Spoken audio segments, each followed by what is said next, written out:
So hello everyone, welcome back to our class. I hope आप सब अच्छे होंगे। एंड आज की क्लास में हम बहुत छोटा सा पिद्दू सा चैप्टर करने जा रहे हैं। एंड यही छोटा सा पिद्दू सा चैप्टर आपके लिए बहुत आसान होगा अगर आपने पहली बुक का पहला चैप्टर किया होगा। ठीक है, वो ये जो चैप्टर है ना उसी का डिट्टो कॉपी है। बस ये फर्क है दोनों में कि ये इंडिया के कॉन्टेक्स्ट में है एंड वो पूरे वर्ल्ड के कॉन्टेक्स्ट में था। बाकी सारी चीजें बिल्कुल सिमिलर हैं। हम यहाँ पे इंडिया की बात करेंगे, वहां पे हमने वर्ल्ड की बात की थी। सिंपल सी, ठीक है। बहुत छोटा सा पिद्दू सा चैप्टर है एंड यही छोटा सा पिद्दू सा चैप्टर आपको ज्यादा से ज्यादा 3 से 4 नंबर दिला सकता है आपके बोर्ड्स में। ठीक है, एंड बहुत अच्छे अच्छे क्वेश्चन आते हैं। इससे पहले मैं चैप्टर को स्टार्ट करूं, थोड़ा सा आप मेरे बारे में जान लीजिए। अगर आप बोर्ड्स 2026 की प्रिपरेशन कर रहे हैं या फिर डीयू में आना चाहते हैं 2026 में, जिसके लिए आपको सीवीटी का पेपर देना पड़ेगा, तो सारी चीज़ों में हम आपकी हेल्प कर सकते हैं। सिर्फ आपको करना क्या है, आपको हमारे जो हमारा यूट्यूब चैनल उसको सब्सक्राइब करना है। इंस्टाग्राम पे कोई भी डाउट हो आप हमसे पूछ सकते हो। ठीक है, एक्स हैंडल पे जरूर फॉलो करो हमें। ठीक है, एंड नोट्स के लिए या फिर क्विजेस के लिए जो एमसीक्यू होते हैं फ्री ऑफ कॉस्ट होते हैं हमारी जो टेलीग्राम चैनल है उस पर। ठीक है, तो आप वहाँ पे आके हमें फॉलो कर लो। ठीक है, आगे भी अगर आपको आगे भी कोई भी प्रिपरेशन करनी होगी, चाहे सिविल सर्विसेज की, चाहे एसएससी की, ठीक है, तो उसमें भी हम आपकी अच्छी खासी हेल्प कर सकते हैं। ठीक है, एंड इसी साल हम आपके लिए कुछ बहुत बड़ा प्लान कर रहे हैं, तो उसके लिए भी तैयार रहना आप। ठीक है, क्योंकि आपको बहुत ज़्यादा सरप्राइज मिलने वाला है। ठीक है, कुछ पेड ही है, मैं अभी रिवील नहीं करूंगा, कुछ पेड है बट ज़्यादा नहीं है। ठीक है, अ, जैसा कि मैंने एक वीडियो में बताया था कि जितना मैं कुछ भी लॉन्च करूंगा उसका जो अमाउंट होगा वो हमेशा फिक्स ही रहेगा, तो वही फिक्स अमाउंट ही रहेगा। ठीक है, अगर आपने किसी ने देखा हो तो। ठीक है, अदरवाइज जब सरप्राइज हम रिवील करेंगे तब हम बात करेंगे। ठीक है, तो चलो सबसे पहले हम देख लेते हैं इस चैप्टर में हमें पढ़ना क्या है। ठीक है, तो सबसे पहले हम इंडिया के कॉन्टेक्स्ट में देखेंगे। ठीक है, इंडिया के कॉन्टेक्स्ट में देखेंगे distribution of population. Distribution of population, ठीक है। पॉपुलेशन का डिस्ट्रीब्यूशन कैसा है, मतलब इंडिया तो बहुत बड़ा है। ठीक है, इंडिया बहुत बड़ा है। आप देखोगे नॉर्थ ईस्ट है, फिर साउथ ईस्ट, साउथ है, नॉर्थर्न प्लेन्स हैं, कोस्टल प्लेन्स हैं। तो पॉपुलेशन कहाँ पे है, पॉपुलेशन कहाँ पे ज्यादा है, क्यों ज्यादा है, ये सारी चीजें हम देखेंगे। ठीक है, डिसाइडिंग फैक्टर्स देखेंगे।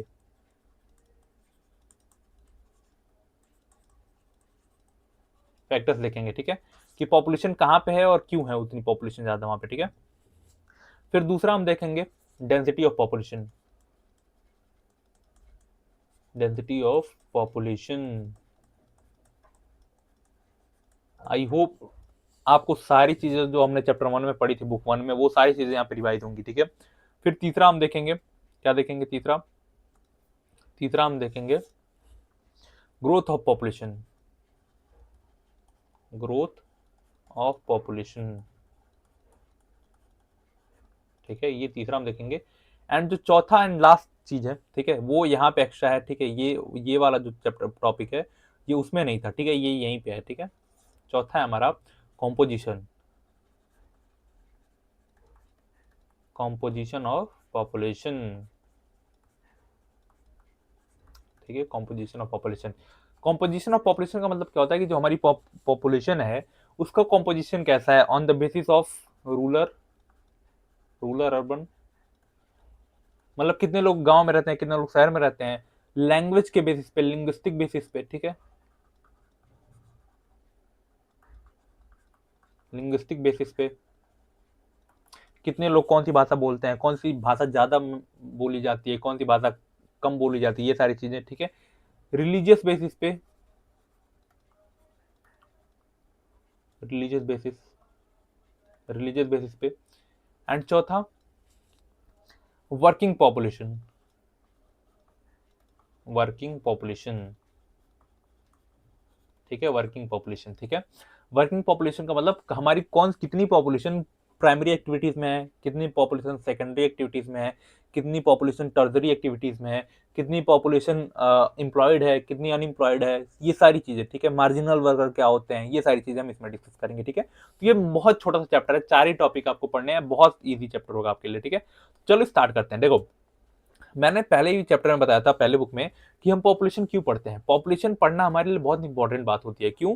क्योंकि हम अगर पॉपुलेशन का आइडिया हमें रहेगा, हमारे पास पॉपुलेशन का आइडिया रहेगा, ठीक है, तो हमारे पास पॉपुलेशन का आइडिया रहेगा तो हम क्या कर सकते हैं, हम उसके हिसाब से अपने जो लॉज हैं, अपनी जो पॉलिसीज हैं वो डिफाइन कर सकते हैं। ठीक है, उनके लिए हम और कैसे बेहतर बना सकते हैं अपने देश को, वो हम डिसाइड कर सकते हैं, ठीक है। पॉपुलेशन का अगर हमें डिस्ट्रीब्यूशन पता रहेगा, मान लो फॉर एग्जांपल हमें अगर पता है कि जो कोस्टल प्लेन्स हैं, ठीक है, कोस्टल एरिया है जो हमारा कंट्री का, वहाँ पे अगर कोई सुनामी आने वाली है, ठीक है, और हमें ये पता है कि उस एरिया में कितने लोग रहते हैं, तो हम उसी हिसाब से इवैक्यूएशन का प्रोसेस स्टार्ट कर सकते हैं, ठीक है। वहाँ पे कितने लोग हैं, अगर वो लोग फंस गए हैं तो हम उनके लिए उसी हिसाब से खाना वहाँ भिजवा सकते हैं।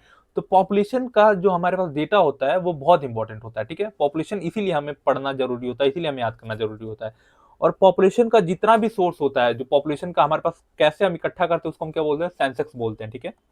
पॉपुलेशन का जितना भी हमारे पास आइडिया होता है, डेटा होता है, वो कहाँ से आता है, सेंसस से आता है। सेंसस क्या होता है, जनगणना होती है, जनगणना होती है, ठीक है। जनगणना हर 10 साल में की जाती है, ठीक है, 10 साल में की जाती है। एंड जो इंडिया का जो पहला सेंसस था वो कहाँ पे था, कब हुआ था, वो हुआ था 1872 में हुआ था, ठीक है। 1872 में हुआ था सेंसस। सेंसस से ही हम डेटा लेते हैं पॉपुलेशन का, ठीक है। आई होप इतनी बात आपको क्लियर रही होगी, ठीक है। अब देखो, जो डिस्ट्रीब्यूशन ऑफ पॉपुलेशन है इंडिया में वो बहुत अनइवन है, ठीक है। आप देखोगे अगर जो हमारा नॉर्दर्न प्लेन्स है, जैसे यूपी, दिल्ली हो गया, यूपी हो गया, फिर बिहार हो गया, फिर बंगाल हो गया, ये वाला जो पूरा बेल्ट है ना, जिसको हम काउ बेल्ट बोलते हैं, इसको काउ बेल्ट बोलते हैं, ठीक है। यहाँ पे पॉपुलेशन बहुत ज्यादा है, ठीक है। अगर आप वही नॉर्थ ईस्ट में चले जाओगे, ठीक है, जैसे हमारे जो सेवन सिस्टर्स है, जैसे अरुणाचल प्रदेश है, असम है, मिजोरम है, नागालैंड है, त्रिपुरा है, ठीक है, यहाँ पे आप देखोगे यहाँ पे पॉपुलेशन बहुत कम है, ठीक है। तो हम क्या देखते हैं, हमारी जो कंट्री है, इंडिया जो है, इसका सबसे पहला कैरेक्टरिस्टिक्स क्या है, सबसे पहला कैरेक्टरिस्टिक्स क्या है, कि हमारे इंडिया में जो अनइवन डिस्ट्रीब्यूशन ऑफ पॉपुलेशन है, ठीक है, अनइवन डिस्ट्रीब्यूशन ऑफ पॉपुलेशन है, ठीक है। दूसरा, कुछ ऐसे स्टेट्स हैं जो बहुत ज्यादा पॉपुलेशन होल्ड करके रखते हैं, जैसे यूपी है, सबसे नंबर 1 पे यूपी है, फिर उसके बाद महाराष्ट्र आता है, फिर वेस्ट बंगाल आता है, फिर बिहार आता है, आंध्रा आता है एंड तमिलनाडु। ये टॉप 1 2 3 4 5 6, ये टॉप 6 स्टेट्स हैं जो पॉपुलेशन में कंट्रीब्यूट करते हैं। एंड ये सब मिला के टोटल हमारी कंट्री का 76% पॉपुलेशन वो करते हैं, ठीक है, होल्ड करते हैं, ठीक है। आई होप ये 6 हमारे कंट्री में कितने स्टेट है, ठीक है, 28 स्टेट है, ठीक है। एंड 28 में से 6 स्टेट कितना कंट्रीब्यूट कर रहे हैं, कितना होल्ड करते हैं पॉपुलेशन, 76% पॉपुलेशन होल्ड करते हैं, ठीक है। समझ में आई अब आप बात को, ठीक है। अब देखो, कुछ बहुत बड़े स्टेट्स हैं, जैसे राजस्थान है, जो एरिया वाइज सबसे बड़ा स्टेट है, बट वहाँ की जो पॉपुलेशन है वो बहुत कम है, मतलब एरिया के हिसाब से पॉपुलेशन बहुत कम है। तो ऐसा नहीं होगा कि जिस स्टेट का एरिया बहुत ज्यादा है उसका पॉपुलेशन भी बहुत ज्यादा होगा, इसमें मत रहना, इस भ्रम में मत रहना आप, ठीक है। पॉपुलेशन और एरिया का कोई रिलेशन नहीं है, दोनों अलग अलग हो सकते हैं। आप दिल्ली देखो, दिल्ली का एरिया कितना छोटा है, बट यहाँ की पॉपुलेशन डेंसिटी सबसे ज्यादा है यहाँ पे, ठीक है, यूपी से भी ज्यादा इन कम्पेयर टू, ठीक है। अब रीजनल पैटर्न की बात करूं तो जो नॉर्दर्न और कोस्टल प्लेन्स है ना, वो they have higher concentration in compare to other area, ठीक है। अब नॉर्दर्न और कोस्टल प्लेन्स क्या होते हैं, देखो ये देख रहे हो आप, ठीक है, ये जो देख रहे हो ये है हमारा नॉर्दर्न बेल्ट, ठीक है, ये वाला है हमारा, क्या है, ये हमारा नॉर्दर्न बेल्ट है ये, ठीक है। नॉर्दर्न प्लेन्स जिसको हम बोलते हैं, इनको हम क्या बोलते हैं, नॉर्दर्न प्लेन्स, नॉर्दर्न प्लेन्स, ठीक है, प्लेन्स बोलते हैं, ठीक है। एंड कोस्टल प्लेन्स क्या होता है, ये जो हमारा कोस्ट है ना, ये जो हमारा कोस्ट है ये वाला, ठीक है, इसके साइड में यहाँ पे वेस्टर्न घाट है, ठीक है, वेस्टर्न घाट है, ठीक है।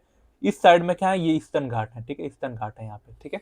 तो ईस्टर्न घाट और जो कोस्टल प्लेन के बीच में ये वाला जो एरिया है, ये वाला जो एरिया है, ठीक है, ये जो एरिया है, ये जो एरिया है, ठीक है, इसको हम क्या बोलते हैं, इनको हम बोलते हैं कोस्टल प्लेन्स, ठीक है। तो आप देखोगे कि जो नॉर्दर्न प्लेन्स हैं और जो कोस्टल प्लेन्स हैं, इनका पॉपुलेशन ज्यादा होता है, हाइयर होता है in compare to other part of country. जैसे अब देखोगे ये कौन सा स्टेट है, ये कौन सा स्टेट है, ये हमारा है मध्य प्रदेश, ठीक है। इसका पॉपुलेशन डेंसिटी देखो, यहाँ पे जो जितने डॉट है ना, ये पॉपुलेशन डेंसिटी को वो करते हैं, ठीक है। एक डॉट का मतलब होता है 2 लाख पॉपुलेशन, ठीक है। तो आप देखो नॉर्दर्न प्लेन्स में कितना ज्यादा है, नॉर्दर्न प्लेन्स में आप दिल्ली को देखो कितना ज्यादा है यहाँ पे, ठीक है। एंड ये वेस्टर्न घाट में और ईस्टर्न घाट में जो कोस्टल प्लेन्स है वहां पे ज्यादा है हमारे, ठीक है। बाकी आप देखोगे यहाँ पे राजस्थान के एरिया में बहुत खाली है, गुजरात के एरिया में बहुत खाली है, जम्मू कश्मीर में बहुत खाली है, यहाँ पे अरुणाचल प्रदेश में देखो तो यहाँ पे तो 1 ही 2 डॉट दिख रहे हैं, यहाँ ये तो पूरा ही खाली है, ठीक है। फिर आप देखोगे यहाँ पे त्रिपुरा में है, नागालैंड में, ये सब खाली एरिया है, ठीक है। मैप, अगर आप ह्यूमैनिटीज के स्टूडेंट हो, मैं बार बार बोलता हूँ, मैप पे आपकी बहुत अच्छी पकड़ होनी चाहिए। अगर आप सोते टाइम भी अगर आपको मैप याद है तो आप समझ जाना, अगर आप सो रहे हो फिर भी आपको पूरा मैप याद है कि कौन सा स्टेट कहाँ पे है, तो बहुत अच्छी बात है, ठीक है। तो चलो, ये पूरा मैंने बता दिया कि जो डिस्ट्रीब्यूशन ऑफ पॉपुलेशन है इंडिया में वो अनइवन है, मतलब अलग थलग पड़ा हुआ है, कहीं पॉपुलेशन ज्यादा है, कहीं लो है, कहीं बहुत कम है, ठीक है। अब ऐसा क्यों है? पहला रीजन इसका आता है, पहला रीजन आता है फिजिकल फैक्टर्स, ठीक है, फिजिकल फैक्टर। पहला रीजन क्या है? Physical factors. अब आप देखोगे ये जहाँ पे मैं बता रहा हूँ, ठीक है, जहाँ पे मैं बता रहा हूँ कि पॉपुलेशन का जो डिस्ट्रीब्यूशन है वो बहुत हाई है, हाई कंसंट्रेशन ऑफ पॉपुलेशन है वहाँ पे। जैसे ये नॉर्दर्न प्लेन्स मैंने बात की, नॉर्दर्न प्लेन्स की मैंने बात की, आप देखोगे यहाँ का जो फिजिकल फैक्टर्स है, जो फिजिकल वो है, ठीक है, एट्रीब्यूट है, जो फिजिकल कैरेक्टरिस्टिक्स है, यहाँ पे ना कोई माउंटेन्स है, ना कोई डेजर्ट है, कुछ नहीं है, यहाँ पे प्लेन है। प्लेन एरिया क्या करता है? प्लेन एरिया हमारे एग्रीकल्चर को सूट करता है, एग्रीकल्चर, ठीक है, एग्रीकल्चर को सूट करता है। अब जहाँ पे एग्रीकल्चर को सूट करने वाली पॉपुलेशन और लैंड होगी, वहां पे क्या होगी? पॉपुलेशन ऑलरेडी ग्रो कर जाएगी, नॉर्मल सी बात है। प्लेन्स एरिया और क्या करते हैं? हमारे इंफ्रा को सपोर्ट करते हैं, इंफ्रास्ट्रक्चर को सपोर्ट करते हैं। उससे क्या होता है? यहाँ पे रोड बनाना, यहाँ पे बिल्डिंग्स बनाना बहुत आसान होता है, ठीक है। तो इसकी वजह से जब लोगों को सहूलियत मिलती है तो वो लोग यहाँ पे आके सेटल होना चाहते हैं। वहीं आप देखो जो जम्मू कश्मीर एरिया है या फिर अरुणाचल प्रदेश वाला एरिया है, यहाँ पे आप देखोगे यहाँ पे कोई प्लेन्स नहीं है, यहाँ पे माउंटेन्स है, बहुत ज्यादा माउंटेन्स है, ठीक है। जब माउंटेन्स होते हैं तो वहाँ पे लोगों की, वहाँ पे ज्यादा खेती भी नहीं हो पाती है, एग्रीकल्चर कम होता है, उसकी वजह से पॉपुलेशन वहाँ पे रहना नहीं चाहती। दूसरी बात, वहाँ पे फैसिलिटी ज्यादा डेवलप नहीं हो पाती है, तो उसकी वजह से भी यहाँ पे पॉपुलेशन कम होता है, ठीक है। तो वही मैंने जो पहले चैप्टर में बात की थी, वही सेम यहाँ पे ही फंडा है कि फिजिकल फैक्टर्स होते हैं, ठीक है। फिजिकल फैक्टर्स में आप देखोगे जैसे डेवलपमेंट ऑफ इरिगेशन राजस्थान में, availability of mineral resource Jharkhand में, ठीक है, इसकी वजह से पॉपुलेशन यहाँ पे ज्यादा आ गई है, ठीक है। देखो राजस्थान में अभी तक क्या होता था, पानी की वजह से बहुत तंगी होती थी, लेकिन जब से इरिगेशन की फैसिलिटीज वहां पर डेवलप हो गई है, वहां की पॉपुलेशन धीरे धीरे वहां पे रहने लगी है। अदरवाइज वहां की पॉपुलेशन माइग्रेट करके दूसरे स्टेट में आ जाती थी, ठीक है। तो अब वहां पे पॉपुलेशन रहती है वहां की, ठीक है। झारखंड में आप देखोगे, झारखंड में कुछ नहीं है वहां पे, ठीक है। झारखंड आज तक किसी ने नाम नहीं सुना होगा, कई कंट्रीज के कुछ लोगों ने नाम नहीं सुना होगा कि झारखंड हमारे कंट्री का कोई स्टेट है। बट वहां के लोग वहां पे क्यों रुके हुए हैं? क्योंकि वहां पे मिनरल रिसोर्सेज हैं, ठीक है। अब जब मिनरल रिसोर्सेज किसी स्टेट में मिल जाते हैं तो वहाँ पे उसकी वजह से क्या होता है? इंप्लॉयमेंट जनरेट होती है। जब इंप्लॉयमेंट जनरेट होगी तो लोग वहाँ पे ऑलरेडी रहना प्रेफर करेंगे, ठीक है, जब उनको वहीं पे पैसे मिलने लगेंगे, ठीक है। और दूसरा फैक्टर क्या है? फैक्टर जो डिस्ट्रीब्यूशन को इफेक्ट करता है, दूसरा फैक्टर है सोशल इकोनॉमिकल फैक्टर, ठीक है। जैसे जिस एरिया में एग्रीकल्चर डेवलपमेंट होता है, ठीक है, जिस एरिया में एग्रीकल्चरल डेवलपमेंट होता है, वहाँ की इकोनॉमी क्या करती है? बूम करती है, बूस्ट करती है, नॉर्मल सी बात है। वहाँ पे लोगों के पास खाने पीने के लिए हो जाता है, तो वहाँ पे लोग रहना प्रेफर करेंगे, ठीक है। और जिस एरिया में ट्रांसपोर्ट नेटवर्क अच्छे से डेवलप हो गया हो, इंडस्ट्रियलाइजेशन हो गई वहाँ पे, अर्बनाइजेशन हो गया हो, ठीक है, हर मतलब हर 4-5 गांव के बीच में एक टाउन बन गया हो, टाउन बस गया हो, ठीक है, तो वहाँ पे लोग ज्यादा रहना प्रेफर करेंगे, ठीक है। Delhi, Mumbai and other big cities have higher concentration of population due to industrialization, ठीक है। अब देखो दिल्ली, मुंबई और जो अदर सिटीज हैं, जैसे कोलकाता हो गया, बेंगलुरु हो गया, हैदराबाद हो गया, ठीक है, अहमदाबाद हो गया, ये सारी क्या है? ये सारी ऐसी सिटीज हैं जहाँ पे बहुत ज्यादा अर्बनाइजेशन है। यहाँ पे सारी चीजें आपको घर बैठे बैठे मिल जाती हैं, चाहे वो खाना हो, चाहे वो ग्रोसरीज हो, चाहे वो फ्रूट्स हो, चाहे सारी चीजें आपको घर बैठे बैठे मिल सकती हैं। यहाँ पे मेडिसिन, मेडिकल फील्ड में बहुत ज्यादा वो है, ठीक है, ग्रोथ है। यहाँ पे एजुकेशनल में बहुत ज्यादा है, सारी चीजें यहाँ पे हैं, ठीक है। तो यहाँ पे जब सारी फैसिलिटीज आपको मिल रही हैं, प्लेन्स एरिया है, तो क्यों ना लोग यहाँ पे रहेंगे? यहाँ पे बिल्कुल लोग रहेंगे, ठीक है। तो यहाँ इसी वजह से हम देखते हैं कि यहाँ की जो पॉपुलेशन है बहुत ज्यादा है, ठीक है। These area are drawing a large number of urban rural migration, ठीक है। और ये जो एरियाज हैं जहाँ पे ये सारी चीजें बहुत ज्यादा डेवलप्ड हैं, वो क्या कर रही हैं? वो अर्बन रूरल माइग्रेशन को बढ़ावा दे रही हैं। अर्बन रूरल माइग्रेशन क्या होता है? Movement of people from rural area to urban area, ठीक है। अर्बन रूरल माइग्रेशन क्या होता है? मैंने बताया आपको, ठीक है, क्या होता है?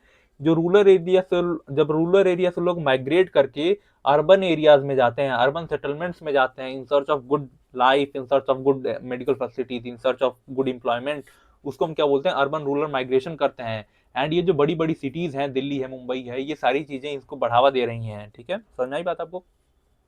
हमने क्या देखा? हमने डिस्ट्रीब्यूशन ऑफ पॉपुलेशन देख लिया है, ठीक है, एंड उसके डिसाइडिंग फैक्टर्स देख लिया कि कौन कौन से पॉपुलेशन को डिसाइड करते हैं, ठीक है, पॉपुलेशन डिस्ट्रीब्यूशन को, ठीक है। अब हम दूसरा हमारा टॉपिक है डेंसिटी ऑफ पॉपुलेशन, ठीक है।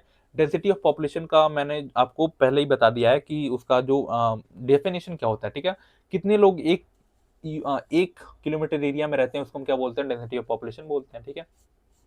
It help us in getting a better understanding of spatial distribution of population in relation to land, देखो हर एरिया की क्या होती है, हर एरिया की जो लिमिटेड कैपेसिटी होती है टू होल्ड लाइफ, ठीक है।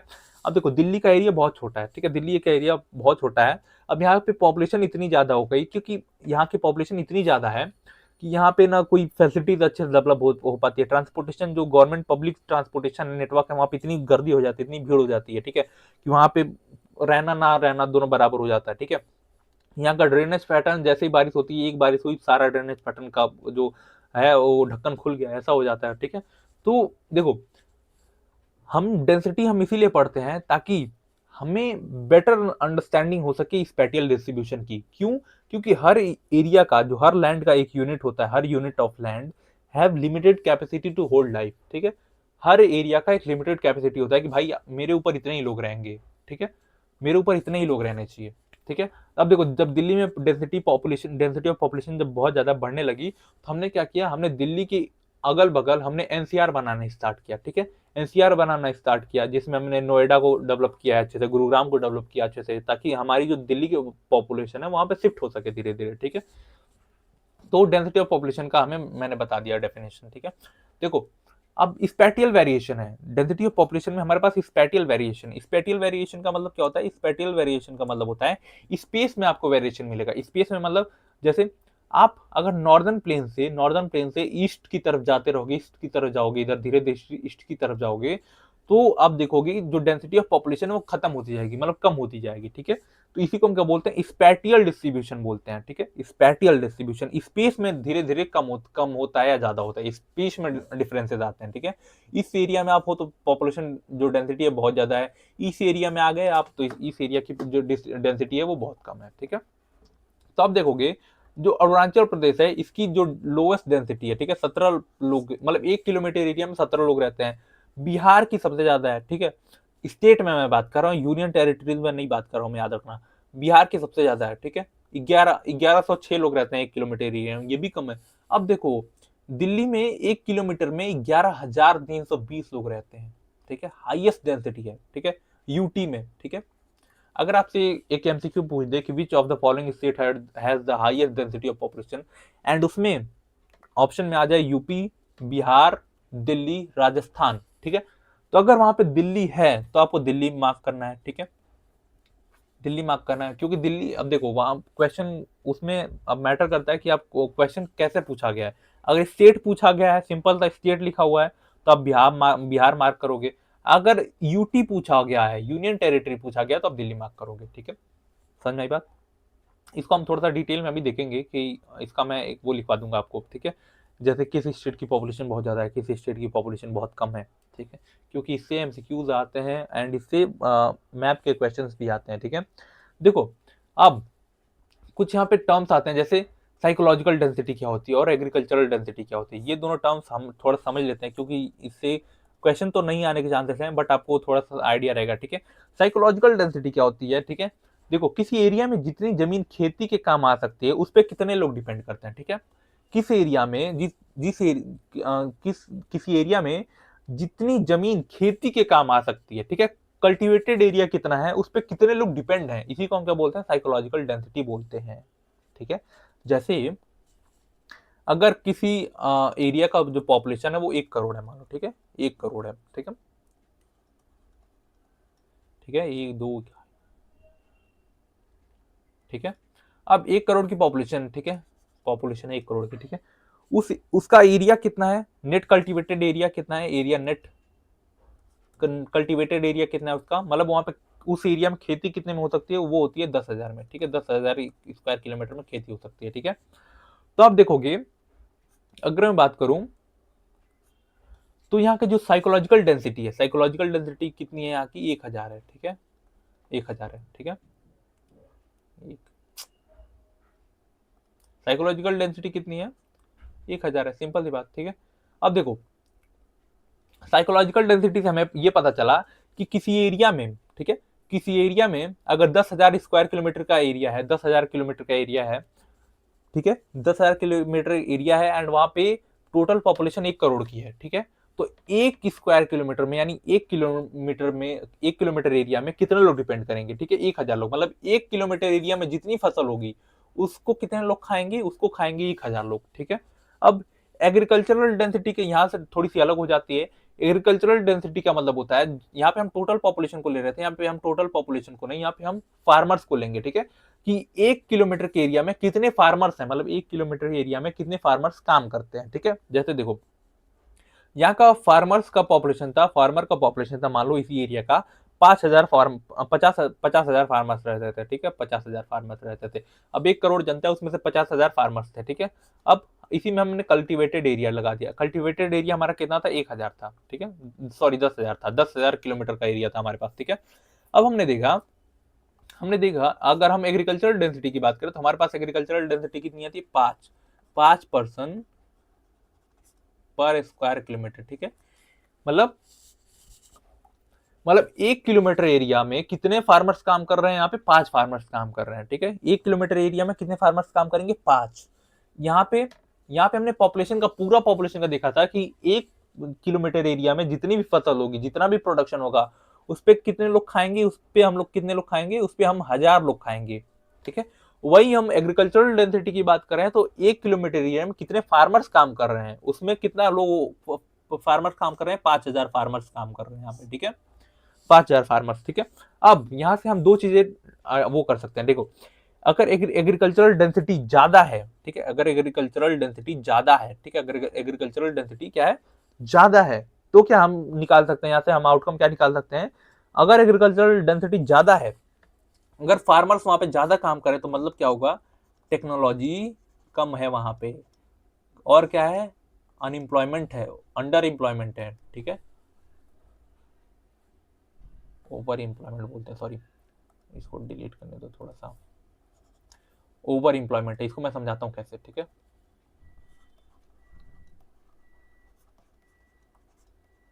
ठीक है, अभी मान लो यहाँ की जो एग्रीकल्चरल डेंसिटी है वहां पे आई होती 5,000, मतलब 5,000 आई होती है एग्रीकल्चरल डेंसिटी, तो हम क्या कर रहे थे कि अगर डेंसिटी 5,000 आई तो मतलब क्या है, 1 किलोमीटर एरिया पे 5,000 लोग काम करते हैं फार्मर्स, 1 किलोमीटर एरिया में 5,000 फार्मर्स काम कर रहे हैं, इसका मतलब क्या है, वहां पर टेक्नोलॉजी ही नहीं है, अगर टेक्नोलॉजी होती तो इतने लोग काम ही नहीं करते, ठीक है। और ओवर एम्प्लॉयड है लोग, मतलब जो काम एक आदमी कर सकता है उस काम को करने के लिए 10 आदमी वहां पे लगे हुए हैं, तो ओवर एम्प्लॉयमेंट। अगर एग्रीकल्चरल डेंसिटी ज्यादा है तब, अगर वहीं एग्रीकल्चरल डेंसिटी क्या है, कम हो गई, ठीक है, कम हो गई, तो क्या हम क्या डिसाइड कर सकते हैं, मतलब अगर जैसे इस टाइम का जो अभी डेटा आया है 5%, ठीक है, तो इससे हम क्या आइडिया लगा सकते हैं कि जो जो उस एरिया की जो एग्रीकल्चरल डेंसिटी है, ठीक है, यानी उस एरिया में क्या है, टेक्नोलॉजी बहुत ज्यादा डेवलप्ड है, ठीक है, टेक्नोलॉजी डेवलप्ड है, काम मशीनों से हो रहा है, ठीक है, तभी तो ज्यादा लोग काम नहीं कर रहे हैं, एंड ओवर एम्प्लॉयमेंट नहीं है, अंडर एम्प्लॉयमेंट है, मतलब एक काम को आदमी आराम से कर रहा है, मतलब 1 किलोमीटर एरिया में आपको 5 ही लोग काम करते हुए दिखेंगे, ठीक है। तो ये थोड़ा सा आपको दो टर्म थे, मैंने आपको समझा दिए, ठीक है, तो बस उतना ही है, ठीक है।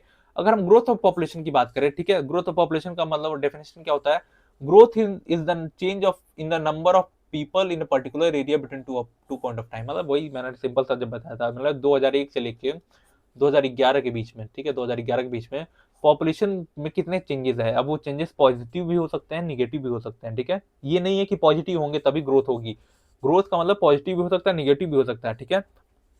इसी को हम क्या बोलते हैं, ग्रोथ बोलते हैं। दो पॉइंट ऑफ टाइम के बीच में पॉपुलेशन में क्या चेंजेस हुए उसी को हम ग्रोथ बोलते हैं, ठीक है। पॉजिटिव भी हो सकता है, ठीक है, पॉजिटिव भी हो सकता है, वो निगेटिव भी हो सकता है, ठीक है, याद रखना ये बात, ठीक है। दो पॉपुलेशन चेंजेस होते हैं, दो कंपोनेंट होते हैं पॉपुलेशन चेंजेस के, पहला नेचुरल, ठीक है, जिसमें हमने बात की थी क्रूड बर्थ रेट और क्रूड डेथ रेट की, और इंड्यूस, ठीक है, इंड्यूस में क्या होता है, माइग्रेशन होता है, माइग्रेशन, ठीक है, माइग्रेशन जिसमें इनवर्ड और आउटवर्ड मूवमेंट ऑफ पीपल, ठीक है, वही सिंपल सा जैसे मैंने बताया चैप्टर 1 में, ठीक है। अब देखो एक यहाँ पे कॉन्सेप्ट आता है पॉपुलेशन डबलिंग का। पॉपुलेशन डबलिंग का मतलब होता है कितना टाइम पॉपुलेशन लेती है अपने आप को डबल करने के लिए। जैसे 2001 में पॉपुलेशन थी 5 लाख किसी कंट्री की, 2011 में बढ़ के हो गई 10 लाख, तो इसी को हम क्या बोलते हैं, पॉपुलेशन डबलिंग टाइम, मतलब 10 साल में पॉपुलेशन ने खुद को डबल कर लिया है, इसी को हम क्या बोलते हैं, पॉपुलेशन डबलिंग टाइम, ठीक है। अब देखो सिंपल सा वही जो हमने बताया था ना, हमने पढ़ा था डेमोग्राफिक ट्रांजिशन थ्योरी, उसी का प्रैक्टिकल है हमारे इंडिया के कॉन्टेक्स्ट में, ठीक है। फेज 1 हम यहाँ पे 4 फेजेस में हमने डिवाइड किया था, फेज 1, फेज 2, फेज 3, फेज 4, ठीक है। फेज 1 क्या हमने इंडिया के कॉन्टेक्स्ट में कहाँ से शुरू होता है, 1901 से होता है और 20 साल तक चलता है, 1921 तक चलता है, ठीक है। इसको हम क्या बोलते हैं, स्टेगनेंट फेज और स्टेशनरी फेज, ठीक है। वेरी लो ग्रोथ रेट होता है, ठीक है, और कुछ टाइम तो निगेटिव में भी चला जा सकता है। बर्थ रेट हाई होती है, डेथ रेट भी हाई होता है, मतलब ज्यादा लोग प्रोड्यूस भी कर रहे हैं ताकि जो मर जा रहे हैं लोग फेमेनाइन से या बैड हेल्थ केयर की वजह से, उसको लोग वो कर पाए, ठीक है, कंपनसेट कर पाए। और डेथ रेट तो हाई होता ही है, ठीक है। रीजन क्या था इसके पीछे? पुअर मेडिकल फैसिलिटीज, 1901 में पुअर मेडिकल फैसिलिटीज थी, वाइड स्प्रेड इलिटरेसी थी, वहां पे महिलाओं की ज्यादा मौत हो जाती थी क्योंकि वो लोग वहां पे बाहर उनको नहीं निकलने देते थे, ठीक है। कुछ छोटी मोटी बीमारी भी होती थी तो इन्फेक्शन हो जाता था, वो लोग घर में ही मर जाते थे, ठीक है।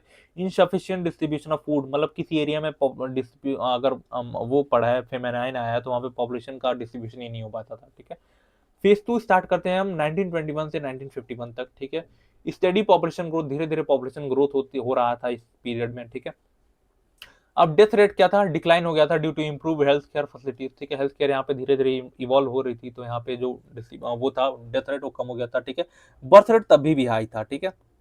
अब की पॉइंट यहाँ पे ये आता है कि जब डेथ रेट, मरने कम लोग लगे, ठीक है, और बर्थ रेट उतना ही हाई था, तो इससे क्या हुआ? जो पॉपुलेशन का ग्रोथ है ना वो हाई होने लगा, मतलब पॉपुलेशन बहुत जल्दी जल्दी ग्रो करने लगी। एंड वही थर्ड फेज आता है, वही हम देखते हैं कि धीरे धीरे थर्ड फेज में आते आते पॉपुलेशन एक्सप्लोजन हो जाता है, ठीक है। रैपिड ग्रोथ, हम अभी सेकंड फेज में देख रहे थे कि डेथ रेट धीरे धीरे डिक्लाइन हो रहा था एंड बर्थ रेट फिर भी हाई था, ठीक है। वही यहाँ पे थर्ड फेज में बहुत एक्सप्लोड कर जाता है वो, ठीक है। एक्सप्लोड क्यों कर जाता है? कि डेथ रेट बहुत खत्म कम हो जाता है, ठीक है, और बर्थ रेट हाई रहता है, ठीक है। रीजन क्या था इसके पीछे? हमने इस फेज में हमने क्या हो गया था, हमें इंडिपेंडेंट हो गए थे, ठीक है। हम अपने हिसाब से अपनी डेवलपमेंटल एक्टिविटीज कर सकते थे, ठीक है। हमारे पास सेंट्रलाइज प्लानिंग था, ठीक है। इंप्रूविंग लिविंग स्टैंडर्ड, सबके जो लाइफ है उनको स्टैंडर्ड को हम इंप्रूव कर रहे थे, ठीक है। माइग्रेशन फ्रॉम नेबरिंग कंट्रीज, ठीक है। इसी टाइम आप देखोगे 1971 का वॉर हुआ था, 1971 का वॉर हुआ था, ठीक है। तो बांग्लादेश से बहुत लोग हमारे कंट्रीज में आए थे, इसकी वजह से भी हमारे कंट्रीज का जो पॉपुलेशन है वो बहुत बूम कर गया था, ठीक है। फेज फोर में हम देखेंगे, ठीक है। फेज फोर में 1981 से अभी तक जो पीरियड चल रहा है उसी को हम फेज फोर में रखते हैं। स्टिल हाई ग्रोथ, अभी भी स्टिल हाई चल रही है, ठीक है। अब देखो, अब धीरे धीरे क्या होगा, पॉपुलेशन जो है हमारी डिक्लाइन करेगी, क्यों? क्योंकि धीरे धीरे आप क्या देख रहे हो कि जो मैरिज पहले 22-21 में शादी हो जाती थी, अब 28-30 में हो रही है, तो जैसे जैसे मैरिज का एज बढ़ता है ना वैसे वैसे फर्टिलिटी इंसान की कम होने लगती है, ठीक है। इंप्रूव्ड क्वालिटी ऑफ लाइफ, अब लोग अकेले रहना चाहते हैं, सिंपल सी बात है, लोग अकेले रहना एंजॉय करना चाहते हैं, घूमना फिरना चाहते हैं। फीमेल एजुकेशन, पहले जो फीमेल अनपढ़ होती थी, मतलब अनपढ़ इन द सेंस उनको पढ़ने के राइट्स ही नहीं होते थे, उनको कहीं बाहर भेजा ही नहीं जाता था, तो उनको पता नहीं था, उनको सिर्फ बच्चे पैदा करने के लिए ही रखा जाता था, उनको बच्चे पैदा करना होता था, खाना बनाना होता था, इसी से दोनों चीजों से उनको वो बोला जाता था, ठीक है। तो उसकी वजह से भी उस टाइम पे जो महिलाओं का काम ही वही था, उनको वही बोल दिया गया था कि आपको यही करना है, तो बेचारी अब क्या करती वहां पे, ठीक है। उनकी भी कोई गलती नहीं थी, ठीक है। अब देखो रीजनल वेरिएशन देखेंगे तो जो साउथर्न स्टेट हैं, जो साउथर्न स्टेट है हमारे, जैसे कर्नाटका हो गया, तमिलनाडु हो गया, आंध्रा हो गया, केरला हो गया, वो सबसे कम पॉपुलेशन वो करते हैं, ठीक है, पॉपुलेशन ग्रोथ शो करते हैं। 20% से भी कम पॉपुलेशन ग्रोथ होता है। केरला का सबसे लोएस्ट पॉपुलेशन ग्रोथ है, जो सिर्फ ग्रो कर रहा है 9.41% पे, मतलब इसने क्या किया है, पॉपुलेशन को कंट्रोल किया है, ठीक है। एक अच्छी स्टेट की यही तो निशानी होती है कि पॉपुलेशन वहां पे कंट्रोल रहे, सारी फैसिलिटीज यहाँ पे डेवलप्ड हो पाती हैं। Medical facility top notch, education top notch, सारी चीजें, public facilities top notch, public transport top notch, सारी चीजें टॉप नॉच, ठीक है। अगर हम बात करें एडोलसेंस ग्रोथ की, एडोलसेंस ग्रोथ का मतलब क्या होता है? जो एज, ठीक है, जिसको हम टीन एज बोलते हैं ना, 13 से लेके 19 तक, ठीक है, 13 से 19 तक, ये भी हम थोड़ा सा हम देखते हैं इंपॉर्टेंट होता है, ठीक है। 2011 के हिसाब से हमारे जो सेंसस था उसमें 20% पॉपुलेशन क्या थी, एडोलसेंस एज की थी, ठीक है। हम जब 2011 में रहे होंगे तो आई थिंक मैं, हाँ, एडोलसेंस में तो नहीं था मैं, ठीक है, नहीं था एडोलसेंस, मतलब 13 से 19 में नहीं था मैं, तो 2004 का हूँ, तो ठीक है, ठीक है। Adolescence age face many problems like lower age marriage, illiteracy, school drop out, low intake of nutrition, physical and mental disability, ठीक है। अब देखो, जो ये जो होती है ना 13 से 19 में, इसी में क्या क्या होता है, कई लोगों का जो मैरिज होता है ना इसी एज में कर दिया जाता है, ठीक है। उन लोगों को इलिटरेसी हो सकती है, स्कूल ड्रॉप आउट, इन लोगों को स्कूल से निकाल के और किसी काम में लिया जाता है, उन लोगों को खाने पीने के लिए खाना नहीं होता, ठीक है। न्यूट्रिशन जो वैल्यूज होती है बहुत कम होती है। फिजिकल एंड मेंटल डिसेबिलिटीज बहुत बड़े लेवल पे यहाँ पे होती है, ठीक है। तो ये क्या शो कर रहा है? ये हमारे एडोलेसेंस की प्रॉब्लम को शो कर रहा है, ठीक है। ये ज्यादा इंपॉर्टेंट नहीं है, बस आप सुन लो एक बार, ठीक है। To tackle this, government of India has certain policies to impart proper education, ठीक है। अब देखो, इस सारी चीजों को टैकल करने के लिए गवर्नमेंट ने बहुत सारी वो ले आई है, पॉलिसीज लाई हैं टू इम्पार्ट प्रॉपर एजुकेशन, ठीक है, ताकि हम पॉपुलेशन लोगों तक जो हमारा ग्रोथ वो है एजुकेशन वो पहुंचा पाए, ठीक है। जैसे एक स्कीम है गवर्नमेंट की, नेशनल यूथ पॉलिसी, ठीक है, 2003 की, ठीक है। इसमें क्या होता है, इसमें हम यूथ के ऑल राउंड इंप्रूवमेंट पे ध्यान देते हैं, उसकी न्यूट्रिशन वैल्यू ठीक रहे, उसका मेंटल एंड फिजिकल लेवल पे सही रहे वो, ठीक है, उस स्कूल ड्रॉप आउट ना हो, ठीक है, सारी चीजें देखते हैं हम, ठीक है। It's also aim at reinforcing the quality of patronism and responsible citizen. इसका ये भी इसका वो है, एम है कि हम लोगों में जो यूथ है उसके बीच में जो हमारी राष्ट्र भावना है, यानी हमारे देश के लिए जो भावना है वो ग्रो कर पाए, एंड जो उनको हम एक रिस्पॉन्सिबल सिटीजन बना पाए, ठीक है। समझ में आई आप बात को। पॉपुलेशन कॉम्पोजिशन में जैसा मैंने बताया हम चार चीज देखेंगे, ठीक है। जैसे अर्बन रूरल कॉम्पोजिशन देख लेंगे, लिंग्विस्टिक कॉम्पोजिशन देख लेंगे, रिलीजियस कॉम्पोजिशन देख लेंगे, एंड वर्किंग पॉपुलेशन का कॉम्पोजिशन देख लेंगे, ठीक है। रूरल अर्बन कॉम्पोजिशन की बात करें तो 2011 के हिसाब से अगर मैं बात करूं, डेटा अभी देखो 2011 का ही हमारे पास चला है, बेस ईयर 2011 ही है। 2021 में होने वाला था बट हुआ नहीं, क्योंकि उस टाइम पे कोविड चल रहा था, ठीक है। तो अब होने वाला इस साल के मतलब 2026 में हो जाएगा आपका, एंड 2027 में उसका रिजल्ट आ जाएगा, 2027 में रिजल्ट आ जाएगा उसका, ठीक है। अर्बन रूरल पॉपुलेशन की बात करें तो 60%, 68% जो है हमारी पॉपुलेशन पूरे इंडिया की वो रूरल पॉपुलेशन है, ठीक है। एंड 50% स्टेट जो है, स्टेट विथ रूरल माइनॉरिटी, जैसे बिहार, सिक्किम, महाराष्ट्र, गोवा, ठीक है। अब देखो जैसे बिहार है, सिक्किम है, महाराष्ट्र है, गोवा है, इसकी जो पॉपुलेशन है उसका 50% से ज्यादा जो पॉपुलेशन होती है वो गांव में रहती है, ठीक है। इन बिहार, सिक्किम, महाराष्ट्र वो मैंने बताया, ठीक है। Urban population increase due to urbanization in few decade. अब धीरे धीरे आप देखोगे, पहले इतना हाई नहीं था, बट अब धीरे धीरे क्या हो रहा है, जो पॉपुलेशन है ना अर्बन पॉपुलेशन वो इंक्रीज कर रही है, क्योंकि जो माइग्रेशन है, अर्बन रूरल माइग्रेशन, ये बहुत ज्यादा बढ़ रहा है, ठीक है। तो यही था पॉपुलेशन कॉम्पोजिशन। ये बस डेटा याद कर लेना कि 68% पॉपुलेशन, टोटल पॉपुलेशन इंडिया की, उसमें 68% पॉपुलेशन गांव में रहती है। एंड कुछ स्टेट्स हैं जैसे बिहार है, सिक्किम है, महाराष्ट्र है, गोवा है, इनका आधी से ज्यादा पॉपुलेशन गांव में ही रहती है, ठीक है। अगर हम लिंग्विस्टिक कॉम्पोजिशन की बात करें तो इंडिया को हम क्या बोलते हैं, लैंड ऑफ लिंग्विस्टिक डाइवर्सिटी। यहाँ पे बहुत ज्यादा लैंग्वेज बोली जाती है, ठीक है। हमारे कॉन्स्टिट्यूशन में 22 लैंग्वेज शेड्यूल्ड है, ठीक है, कॉन्स्टिट्यूशनल लैंग्वेज है। मोस्ट स्पीकिंग कौन सी है, हिंदी है, ठीक है। एंड लीस्ट स्पीकिंग कौन सी है, सबसे कम कौन सी बोली जाती है, कश्मीरी एंड संस्कृत। सबसे कम क्या बोली जाती है, कश्मीरी एंड संस्कृत। अब देखो जो लिंग्विस्टिक कॉम्पोजिशन है, यानी जो लिंग्विस्टिक डाइवर्सिटी है, ये कोई शार्प बाउंड्री नहीं मेंटेन करके रख सकती है। जैसे बिहार में भी भोजपुरी बोली जाती है, एंड जो यूपी का ईस्टर्न पार्ट है, जैसे गोरखपुर, देवरिया हो गया, मऊ हो गया, इस एरिया में भोजपुरी बोली जाती है। बस थोड़ा सा जो होता है ना एसेंट में डिफरेंसेस होते हैं, ठीक है। वहाँ पे रउरा रउरा बोला जाता है, यहाँ पे कुछ और भाषा बोली जाती है, ठीक है। अब देखो यूपी में ही कई जगह पे जो लैंग्वेज है वो चेंज है, कई जगह कन्नौजी बोली जाती है, कई जगह अवधी बोली जाती है, कई जगह भोजपुरी बोली जाती है। बिहार में मैथिली बोली जाती है, भोजपुरी बोली जाती है। अलग अलग एरियाज में, पर्टिकुलर रीजन में अलग अलग लैंग्वेज बोली जाती है। तो जो लिंग्विस्टिक कॉम्पोजिशन है, इसकी कोई शार्प बाउंड्री नहीं है कि आप ये डिसाइड कर लो कि ये एरिया गुजराती है, ये एरिया मराठी है, ये एरिया भोजपुरी है, ऐसा नहीं हो सकता, ठीक है। क्योंकि लैंग्वेज फ्लो कर सकती है, इधर से उधर फ्लो करती है, ठीक है। It gradually merge and overlap with each other, ठीक है। कभी कभी ओवरलैप भी करती है, कभी कभी मर्ज भी हो जाती है, ठीक है।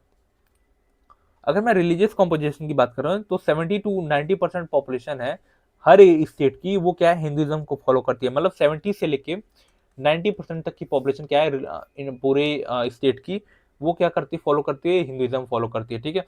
अब कुछ डिस्ट्रिक्ट्स हैं जैसे इंडिया बांग्लादेश के बॉर्डर पे हैं और पाकिस्तान के बॉर्डर पे हैं। कुछ स्टेट जो नॉर्थ ईस्ट स्टेट्स हैं वहाँ पे बुद्धिज्म भी ग्रो करता है। एंड जो इंडिया पाकिस्तान के बॉर्डर पे कुछ डिस्ट्रिक्ट्स हैं वहाँ पे मुस्लिम पॉपुलेशन बहुत ज्यादा है, ठीक है। ये क्या है, हिंदुइज्म क्या है, majority religion, majority majority religion है। एंड मुस्लिम क्या है, मुस्लिम लार्जेस्ट माइनॉरिटी है, लार्जेस्ट माइनॉरिटी, लार्जेस्ट माइनॉरिटी है, ठीक है। मेजोरिटी, अब कुछ जो माइनॉरिटी है मुस्लिम, वो कुछ एरिया में ज्यादा है, हिंदुइज्म से ज्यादा है, जैसे जम्मू कश्मीर में, ठीक है। कुछ डिस्ट्रिक्ट में वेस्ट बंगाल के कुछ डिस्ट्रिक्ट में, केरला के कुछ डिस्ट्रिक्ट में, यूपी के और लक्षद्वीप के कुछ डिस्ट्रिक्ट में जो मुस्लिम पॉपुलेशन है वो मेजोरिटी में है, ठीक है। क्रिश्चियनिटी कहाँ है? गोवा में पाया जाता है, वेस्टर्न कोस्ट में पाया जाता है, केरला और हिली एरिया में पाया जाता है। मोस्टली क्रिश्चियन कहाँ पे मिलते हैं? हमें रूरल एरिया में मिलते हैं, ठीक है। अब हम कॉम्पोजिशन ऑफ वर्किंग पॉपुलेशन की बात करूं, ठीक है, तो according to economic status population is divided into 3 group, ठीक है। जो पॉपुलेशन इकोनॉमिक स्टेटस है, मतलब उसके बेसिस पे हम 3 पार्ट में डिवाइड करते हैं। पहला क्या होता है? मेन वर्कर्स, दूसरा मार्जिनल वर्कर्स और तीसरा नॉन वर्कर्स, ठीक है। मेन वर्कर्स क्या होते हैं? जो 183 डेज यानी 6 मंथ, एक साल में जो 6 मंथ से ज्यादा काम करते हैं उनको मेन वर्कर्स बोलते हैं। मार्जिनल वर्कर जो 183 डेज यानी 6 मंथ से कम काम करते हैं उनको मार्जिनल वर्कर्स बोलते हैं, ठीक है। और जो नॉन वर्कर्स होते हैं उनको अनएम्प्लॉयड बोलते हैं, ठीक है। अब देखो, 4 मेजर ऑक्यूपेशन अकॉर्डिंग टू 2021 2021 नहीं, 2011 सेंसस, ठीक है। 4 मेजर कैटेगरीज हैं ऑक्यूपेशनल कैटेगरीज। पहला है कल्टीवेटर, ठीक है, बस याद कर लो आप, एग्रीकल्चरल लेबर और हाउस होल्ड इंडस्ट्रियल वर्कर्स और अदर वर्कर्स, ठीक है, बस नाम याद कर लो, इससे ज्यादा क्वेश्चन आने वाले हैं नहीं, बस एमसीक्यू में पूछ सकता है कि which one of the following is not a category of occupational, which one of the following is not occupational category, ठीक है, अकॉर्डिंग टू 2011 सेंसस, ठीक है, याद कर लो बस ये 4 चीजें, ठीक है। अब 2011 के बेसिस पे अगर हम देखें तो हमारी जो सबसे ज्यादा पॉपुलेशन है वो किस में इंडल्ज है? वो है प्राइमरी एक्टिविटीज में, ठीक है। सेकेंडरी एक्टिविटीज में 3.8 है एंड टर्जरी एक्टिविटीज में 1.6% है। यानी पहला प्राइमरी, दूसरा टर्जरी एंड तीसरा सेकेंडरी एक्टिविटीज। सेकेंडरी एक्टिविटीज क्या है? मैन्युफैक्चरिंग है, ठीक है। प्राइमरी क्या है? एग्री है एंड टर्जरी क्या है? सर्विस है, ठीक है। तो आई होप ये छोटा सा चैप्टर आपको समझ में आ गया होगा, बहुत डिटेल में मैंने पढ़ा दिया आपको। तो आई होप आपको ये वीडियो अच्छी लगी होगी एंड सरप्राइज के लिए आप रेडी रहना, ठीक है। सरप्राइज बहुत जल्दी आपको मिलेगा, ठीक है। तो I hope you like this video, do subscribe our channel, till then keep learning, keep growing, stay connected, God bless you all, जय हिंद।